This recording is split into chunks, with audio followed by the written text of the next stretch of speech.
നിത്യജീവിതത്തിൽ ഉപയോഗിക്കുന്ന ചില വസ്തുക്കളുടെ നിങ്ങൾക്കറിയാത്ത ഉപയോഗങ്ങൾ. ഹലോ ഫ്രണ്ട്സ്, നമ്മൾ കണ്ടിട്ടും കാണാതെ പോകുന്ന അല്ലെങ്കിൽ അറിയാതെ പോകുന്ന എത്ര കാര്യങ്ങളാണ് നമുക്ക് ചുറ്റുമുള്ളത്. നമ്മൾ നിത്യം കാണുന്ന പല വസ്തുക്കൾക്ക് പിന്നിലും മറഞ്ഞിരിക്കുന്ന ഒരുപാട് രഹസ്യങ്ങളുണ്ട്. ഓറിയോ ബിസ്ക്കറ്റിലെ ഈ കുരിശ് എന്തിനാണെന്നറിയാമോ?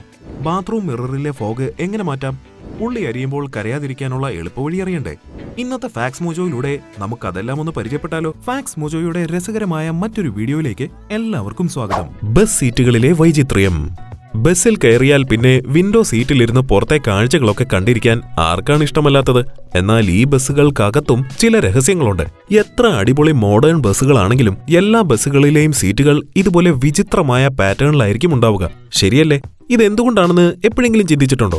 പ്രതിദിനം 1000-ഓളം ആളുകളാണ് ഒരു ബസ്സിൽ കയറുന്നത്. അപ്പോൾ പിന്നെ സ്വാഭാവികമായും ബസ്സിനകത്തെ പൊടിയുടെയും മഴുക്കിന്റെയും അളവും കൂടുതലായിരിക്കും. ഇത് മറയ്ക്കാൻ വേണ്ടി തന്നെയാണ് എല്ലാ ബസ്സുകളും സീറ്റുകൾക്ക് ഇങ്ങനെ ഒരു ഡിസൈൻ തെരഞ്ഞെടുത്തിരിക്കുന്നത്. സീറ്റുകൾക്ക് ബ്രൈറ്റ് നിറങ്ങളും വിചിത്രമായ പാറ്റേണുകളും ഉപയോഗിക്കുമ്പോൾ ആളുകളുടെ ശ്രദ്ധ അതിലേക്ക് തിരിയുന്നു. അതേസമയം സീറ്റിലുള്ള കറകളും പൊടികളും കണ്ണിൽ പെടുന്നുമില്ല. ബസ്സിലെ സീറ്റ് എപ്പോഴും ഫ്രഷ് ആയി തോന്നുകയും ചെയ്യും. ഇത്രയും ആളുകൾ പ്രതിദിനം യാത്ര ചെയ്യുന്ന ഒരു ട്രാൻസ്പോർട്ട് ബസ്സിലെ സീറ്റിൽ യഥാർത്ഥത്തിൽ എത്രമാത്രം അഴുക്കുണ്ടെന്ന് നോക്കൂ. ഓ മൈ ഗോഡ്, ഇതൊന്നും അറിയാതെയാണല്ലോ നമ്മൾ ഇത്രയും കാലം ബസ്സിൽ ഞെളിഞ്ഞിരുന്നു പോയത്. ടവൽ കൊണ്ടൊരു ട്രിക്ക്. കുളിച്ചിറങ്ങുമ്പോൾ ടവൽ ധരിച്ച് അത് താഴെ വീഴാതിരിക്കാൻ നമ്മൾ എത്രമാത്രം കഷ്ടപ്പെടും. കുളിച്ചു കഴിഞ്ഞ് ടവൽ ഉടുത്തുകൊണ്ട് ബാത്റൂമിൽ നിന്നും ബെഡ്റൂം വരെ പോകേണ്ടതാണ്. ഈ ടവൽ എങ്ങനെ അഴിഞ്ഞു പോകാതെ ഉറപ്പിച്ചു നിർത്താമെന്ന് നിങ്ങൾ ചിന്തിച്ചിട്ടുണ്ടാകും. അതിനൊരു ട്രിക്കുണ്ടെന്നേ. ദേ, ഈ ടവലിന്റെ മുകൾ ഭാഗം അരയിൽ ചുറ്റിയ ശേഷം ഇങ്ങനെ മടക്കി വെക്കണം. പിന്നീട് ഇതുപോലെ ഒരു തവണ കൂടി മടക്കിയാൽ അടിപൊളിയായി അവിടെ തന്നെ ഇരുന്നോളും. അങ്ങനെ പണിവാളാതെ രക്ഷപ്പെടാം. നിങ്ങൾ ഈ ഒരു ട്രിക്ക് തീർച്ചയായും ഒന്ന് പരീക്ഷിച്ചു നോക്കൂ. Safe strawberry. പഴങ്ങളും പച്ചക്കറികളും ഉപയോഗിക്കുന്നതിന് മുൻപ് നന്നായി കഴുകി വൃത്തിയാക്കി എടുക്കണമെന്ന് നിങ്ങൾക്കറിയാമല്ലോ. കൃത്യമായി വൃത്തിയാകാതിരുന്നാൽ അത് നമ്മുടെ ആരോഗ്യത്തെ പ്രതികൂലമായി ബാധിക്കും. സ്ട്രോബെറി കൃത്യമായി വൃത്തിയാക്കാനുള്ള ഒരു ഈസി ടിപ്പ് നിങ്ങളുമായി ഷെയർ ചെയ്യട്ടെ. 3 കപ്പ് തണുത്ത വെള്ളമെടുത്ത് അതിലേക്ക് 1 കപ്പ് വിനാഗിരി ഒഴിക്കുക. ഇതിലേക്ക് സ്ട്രോബെറി ഇട്ട് ഇതുപോലെ വട്ടത്തിൽ കറക്കുക. പിന്നീട് ഈ വെള്ളം ഊറ്റിക്കളഞ്ഞ് വേറെ വെള്ളം കൊണ്ട് കഴുകി വൃത്തിയുള്ള ടവൽ കൊണ്ടോ ടിഷ്യൂ പേപ്പർ കൊണ്ടോ തുടച്ചെടുക്കുക. ശേഷം ഒരു കണ്ടെയ്നറിലിട്ട് ഫ്രിഡ്ജിൽ സൂക്ഷിക്കാം. സ്പൂണില്ലെങ്കിൽ എന്താ, ലിഡ് ഉണ്ടല്ലോ. ആപ്പിൾ സോസ് വാങ്ങിക്കഴിക്കാൻ നേരം കയ്യിൽ സ്പൂൺ ഇല്ലാത്ത അവസ്ഥ എപ്പോഴെങ്കിലും ഉണ്ടായിട്ടുണ്ടോ? എന്തൊരവസ്ഥയാണല്ലേ അത്. ഇനി അങ്ങനെ ഒരു അവസ്ഥ ഉണ്ടായാൽ പിന്നെ ഒന്നും ചിന്തിക്കണ്ട. ഉടനെ തന്നെ സോസ് ടിന്നിന്റെ അലുമിനിയം ഫോയിൽ ലിഡ് എടുത്ത് മടക്കി ഒരു സ്പൂൺ രൂപത്തിലാക്കൂ. ദാ ഇതുപോലെ. ഇനി സുഖമായി ആപ്പിൾ സോസ് കോരി കഴിക്കാമല്ലോ. നമ്പർ 15. ബാത്റൂം മിററിലെ പുകമറ. നല്ല ചൂട് വെള്ളത്തിലുള്ള കുളി കഴിഞ്ഞാൽ പിന്നെ ബാത്റൂം മുഴുവൻ ഒരു പുകമറയായിരിക്കും. പ്രത്യേകിച്ചും ബാത്റൂമിൽ വെച്ചിരിക്കുന്ന കണ്ണാടി പുക മൂടി മങ്ങിയിരിക്കും. ചൂടുള്ള വായു കൂടുതൽ ഈർപ്പം നിലനിർത്തുന്നതാണ് ഇതിന് കാരണം. എന്താണ് ഇതിനൊരു പരിഹാരം? ഈ നുറുങ്ങു വിദ്യ ഒന്ന് പ്രയോഗിച്ചു നോക്കൂ. ഒരൽപ്പം നോൺ ജെൽ ടൂത്ത് പേസ്റ്റ് മിററിൽ തേച്ച് തുടച്ച് കളഞ്ഞു നോക്കൂ. ഇനി നിങ്ങളുടെ കുളി കഴിഞ്ഞാലും മിററിൽ ഫോഗ് ഉണ്ടാകില്ല. ബാത്റൂം മിററിൽ മാത്രമല്ല കേട്ടോ, കാറിലെ മിററിലും ഈ വിദ്യ പ്രയോഗിക്കാം. ഗ്യാസ് പമ്പിലെ മെറ്റൽ സ്ട്രിപ്സ്. വാഹനമുള്ളവരാണെങ്കിൽ പെട്രോൾ പമ്പിൽ തീർച്ചയായും പോകേണ്ടി വരും. ഒരു തവണയെങ്കിലും ഇവിടെ പോകാത്തവരായി ആരും തന്നെ കാണില്ല. ഇവിടെ കാര്യമായി ഒന്ന് കണ്ണോടിച്ചാൽ നിങ്ങൾക്ക് ഗ്യാസോലിൻ പമ്പിന്റെ അഗ്രഭാഗം മെറ്റൽ കൊണ്ട് നിർമ്മിച്ചതായി കാണുവാൻ സാധിക്കും. ഇതിന്റെ ബാക്കി ഭാഗം റബ്ബറുമായിരിക്കും. എന്തായിരിക്കും ഇതിന് കാരണം? കൂടുതൽ ആലോചിച്ച് തല പുകയാനും മാത്രം ഒന്നുമില്ല കേട്ടോ. കാര്യം വളരെ നിസ്സാരം. അഥവാ നിങ്ങൾ പെട്രോൾ അടിച്ചുകൊണ്ടിരിക്കെ വാഹനം മുന്നോട്ടെടുത്താൽ പെട്രോൾ പമ്പ് മുഴുവനായി വലിച്ചുകൊണ്ട് പോകാതെ അഗ്രഭാഗത്തെ റബ്ബർ കൊണ്ടുണ്ടാക്കിയ കുഴൽ മാത്രമേ വലിക്കുന്ന ശക്തിക്ക് കൂടെ വരികയുള്ളൂ. ഈ ഒരൊറ്റ കാരണമേ ഇതിന് പിറകിലുള്ളൂ. കേട്ടാൽ ചിരി വരുമെങ്കിലും അതിലും ഒരു കാര്യമില്ലേ? അതെ, മെറ്റൽ ഭാഗം മാഗ്നറ്റിക് ബ്രേക്സായാണ് പ്രവർത്തിക്കുന്നത്. എന്തൊരു ആശയങ്ങളാണല്ലേ ഓരോരുത്തരുടെ തലയിലും ഉദിക്കുന്നത്. ഇവ മെറ്റൽ അല്ലെങ്കിലുള്ള അവസ്ഥയൊന്ന് ചിന്തിച്ചു നോക്കൂ.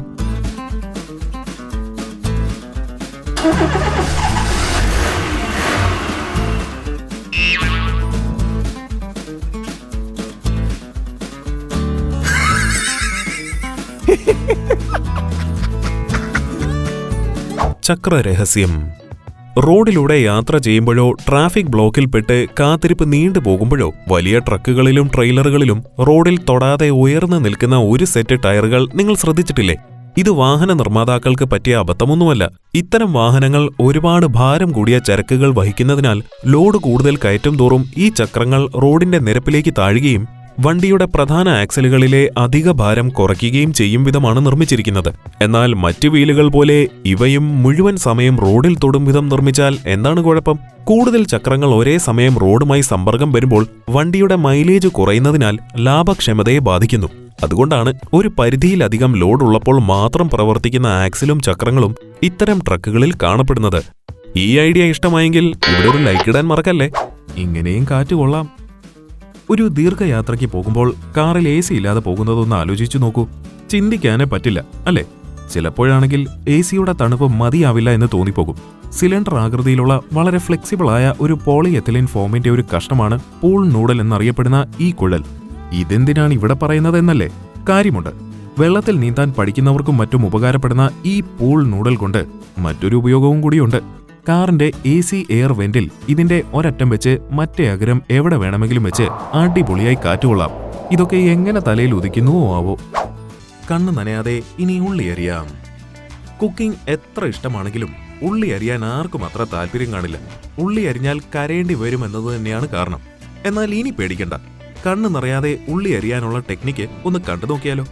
ഉള്ളി അരിയുന്നതിന് മുൻപായി കട്ടിംഗ് ബോർഡിൽ ഇതുപോലെ നാരങ്ങ നീര് തേക്കുകയോ തൊലി കളഞ്ഞ് ഉള്ളി പകുതിയായി കീറി ഫ്രിഡ്ജിൽ 15 മിനിറ്റ് വെക്കുകയോ ചെയ്താൽ മതി. പിന്നെ ഉള്ളി അരിയുമ്പോൾ കണ്ണ് നിറയുന്ന പ്രശ്നമേ ഉണ്ടാകില്ല. ഇതൊന്നുമില്ലെങ്കിൽ ഒരു പാത്രത്തിൽ വെള്ളമെടുത്ത് അതിനകത്ത് വെച്ച് ഉള്ളി അരിഞ്ഞാലും മതി. ഇതുവഴി കണ്ണ് നിറയാൻ കാരണമാകുന്ന ഉള്ളിയിലെ സൾഫ്യൂറിക് സംയുക്തങ്ങൾ നിങ്ങളുടെ കണ്ണിൽ എത്തിപ്പെടില്ല. ഇതെല്ലാം നിങ്ങളൊന്ന് ട്രൈ ചെയ്ത് നോക്കണേ. സവിശേഷതകൾ ഏറെയുള്ള ഇറേസർ. നമ്മുടെയൊക്കെ സ്കൂൾ കാലഘട്ടമായിരിക്കും പെൻസിലും പേനയും ഒക്കെ കാണുമ്പോൾ ഓർമ്മയിലേക്ക് വരുന്നത്. പെൻസിൽ കൊണ്ട് എഴുതിയതോ വരച്ചതോ മായ്ക്കുക എന്നല്ലാതെ ഇതിന് മറ്റുപയോഗങ്ങളുണ്ടെന്ന് നിങ്ങൾക്കറിയാമോ?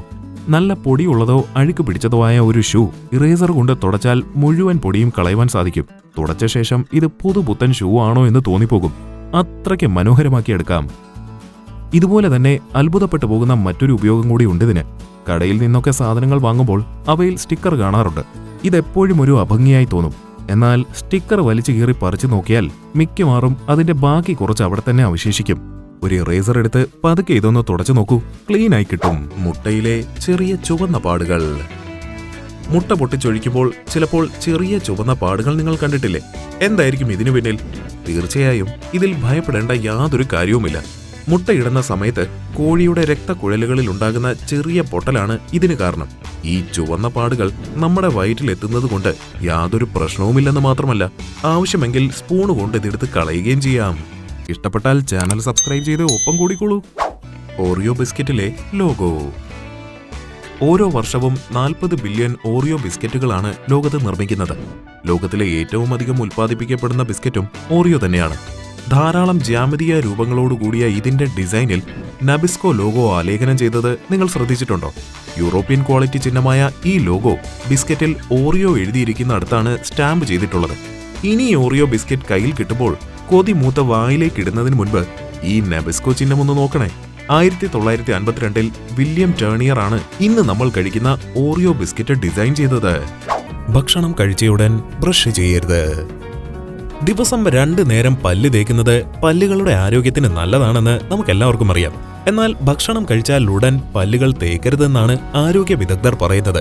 ഭക്ഷണശേഷം അരമണിക്കൂറെങ്കിലും കാത്തിരിക്കണം. ഇനി നിങ്ങൾ അസിഡിറ്റി കൂടിയ ഫ്രഷ് ജ്യൂസ്, ഫാസ്റ്റ് ഫുഡ് അല്ലെങ്കിൽ ഉപ്പ് കൂടുതലുള്ള ഭക്ഷണം എന്നിവയൊക്കെയാണ് കഴിച്ചിരിക്കുന്നതെങ്കിൽ 2 മണിക്കൂറെങ്കിലും പിന്നിട്ടതിന് ശേഷം മാത്രമേ ബ്രഷ് ചെയ്യാവൂ. ഈ സമയങ്ങളിൽ പല്ലിന്റെ ഇനാമൽ അല്പം വീക്കായിരിക്കും. ഭക്ഷണശേഷം ഉടനെ തന്നെ പല്ലുകളിൽ നിന്നും അവശിഷ്ടങ്ങൾ നീക്കം ചെയ്യണമെന്ന് തോന്നുകയാണെങ്കിൽ ഇതുപോലുള്ള ഓറൽ ഇറിഗേറ്റർ ഉപയോഗിക്കാം. അടുക്കള കാര്യങ്ങൾ. പാത്രം കഴുകുവാൻ അല്ലെങ്കിൽ സിങ്ക് തുടയ്ക്കുവാൻ ഉപയോഗിക്കുന്ന സ്പോഞ്ചുകൾ നിങ്ങൾ വൃത്തിയാക്കാറുണ്ടോ? ഭക്ഷണാവശിഷ്ടങ്ങളും നനവുമുള്ള വളരെ സോഫ്റ്റായ ഒരു സ്ഥലം ബാക്ടീരിയകൾക്ക് ഡിസ്കോ ഡാൻസ് കളിക്കാനുള്ള പ്ലേ ഗ്രൗണ്ട് ആകുമെന്ന് പ്രത്യേകം പറയേണ്ടതില്ലല്ലോ. ഏകദേശം ഒരാഴ്ചയുടെ ഉപയോഗം കൊണ്ട് തന്നെ ഈ സ്പോഞ്ചുകളിൽ ബാക്ടീരിയ കടന്നുകൂടും. ഇതൊഴിവാക്കാൻ ആന്റി ബാക്ടീരിയൽ സ്പോഞ്ചുകൾ ഉപയോഗിക്കുകയാണ് നല്ലത്. ഉപയോഗശേഷം നന്നായി പിഴിഞ്ഞുണക്കി സൂക്ഷിക്കുക. ആഴ്ചയിൽ ഒരിക്കലെങ്കിലും അത് മാറ്റി പുതിയത് ഉപയോഗിക്കാം. നാരങ്ങ പിഴിയാം ഈസിയായി. സ്ക്വീസർ ഉപയോഗിക്കാതെ തന്നെ നാരങ്ങ പിഴിയാനുള്ള എളുപ്പവഴി കണ്ടാലോ? നാരങ്ങ പിഴിയുന്നതിന് മുൻപായി ഒരു 10 സെക്കൻഡ് മൈക്രോവേവ് ഓവനിൽ വെക്കൂ. അതിനുശേഷം പിഴിഞ്ഞു നോക്കൂ. സ്ക്വീസർ ഇല്ലാതെ തന്നെ ഈസിയായി ജ്യൂസ് മുഴുവൻ പിഴിഞ്ഞെടുക്കാൻ സാധിക്കും. ഓവനിലിരുന്ന് ചൂടാകുമ്പോൾ നാരങ്ങ സോഫ്റ്റ് ആകുന്നതാണ് ഇതിന് കാരണം. ഇതൊന്ന് ട്രൈ ചെയ്ത് നോക്കിയിട്ട് അഭിപ്രായം പറയണേ. ലിഫ്റ്റ് ഡോറിലുള്ള ഹോൾ. ലിഫ്റ്റിൽ നമുക്ക് അധികം പരിചയമില്ലാത്ത ധാരാളം ട്രിക്കുകളുണ്ട്. ലിഫ്റ്റിന്റെ ഡോറിലുള്ള ഈ ഹോൾ എന്തിനാണെന്ന് നിങ്ങൾക്കറിയാമോ? ഇനി അടുത്ത തവണ ലിഫ്റ്റിൽ കയറുമ്പോൾ ഇത് ശ്രദ്ധിച്ചു നോക്കണം. ചിലപ്പോൾ അതിലൂടെ ആരെങ്കിലും നിങ്ങളെ നോക്കി നിൽക്കുന്നുണ്ടെന്ന് വേണമെങ്കിൽ സങ്കല്പിക്കാം, അല്ലേ? എന്തായാലും നമുക്ക് വിഷയത്തിലേക്ക് വരാം. ലിഫ്റ്റിന്റെ എന്തെങ്കിലും കേടുപാടുകൾ ഉണ്ടാകുന്ന സമയത്ത് അതിന്റെ മെയിന്റനൻസ് നടത്താനുള്ള എളുപ്പത്തിനാണ് ഈ ഹോൾ ഇട്ടിരിക്കുന്നത്. നമ്മൾ സാധാരണയായി കണ്ടുവരുന്ന കുറച്ച് വസ്തുക്കളുടെ മറ്റു പല ഉപയോഗങ്ങളുമാണ് നമ്മളിപ്പോൾ കണ്ടത്. ഇവയിൽ ഏതാണ് നിങ്ങൾക്കേറെ പുതുമയായി തോന്നിയത്? ഇതുപോലെ മറ്റു പലർക്കും അറിയാത്ത ഉപയോഗങ്ങൾ നിങ്ങൾക്കറിയാമെങ്കിൽ തീർച്ചയായും കമന്റ് ബോക്സിൽ പറയണേ. വീഡിയോ ഇഷ്ടമായെങ്കിൽ ലൈക്ക് ചെയ്യുവാനും ഷെയർ ചെയ്യുവാനും മറക്കരുത്. ഫാക്സ് മോജോയുടെ അടുത്ത വീഡിയോയിൽ കാണുന്നതുവരേക്കും നന്ദി.